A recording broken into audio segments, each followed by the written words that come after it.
साल 1939। दुनिया खामोश नहीं थी, वो तूफान से पहले की खामोशी थी। और फिर एक आदमी ने पूरी दुनिया को आग में झोंक दिया। उस आदमी का नाम था एडोल्फ हिटलर। जब उसने पोलैंड पर हमला किया, इतिहास ने अपनी दिशा बदल दी। कुछ ही दिनों में ब्रिटेन और फ्रांस ने जर्मनी के खिलाफ युद्ध का ऐलान कर दिया। जर्मनी की सेना सिर्फ लड़ नहीं रही थी, वो बिजली की तरह गिर रही थी। इस रणनीति को कहा गया ब्लिट्सक्रीग, यानी बिजली जैसी जंग।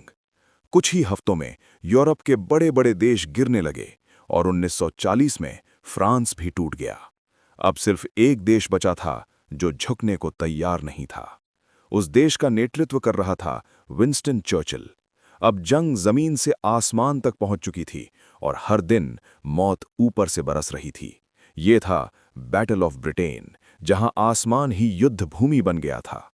हर रात लंदन जलता था, लेकिन हर सुबह वो फिर खड़ा हो जाता था। चर्चिल की आवाज गूंजती थी, हम कभी हार नहीं मानेंगे।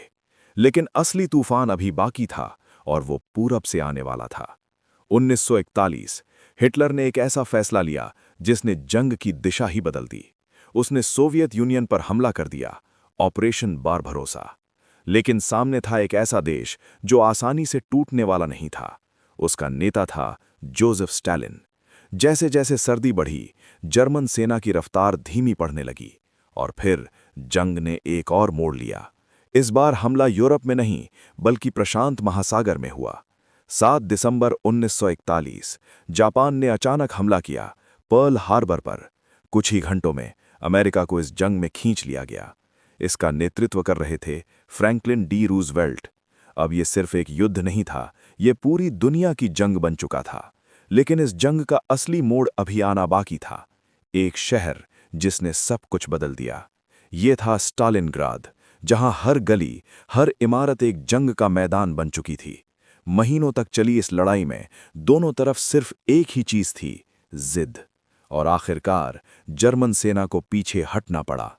यहीं से शुरू हुआ नाजी जर्मनी के पतन का सफर। 6 जून 1944 इतिहास का सबसे बड़ा हमला शुरू हुआ, डी डे। अब जर्मनी दो तरफ से घिल चुका था, पश्चिम से दोस्त और पूरब से सोवियत सेना। अप्रैल 1945 बर्लिन गिर चुका था और एडोल्फ हिटलर का अंत हो गया। लेकिन जंग अभी खत्म नहीं हुई थी, असली तबाही अभी बाकी थी। अगस्त 1945 हिरोशिमा और नागासाकी पर परमाणु बम गिराए गए। कुछ ही दिनों बाद जापान ने हार मान ली और ये जंग खत्म हो गई।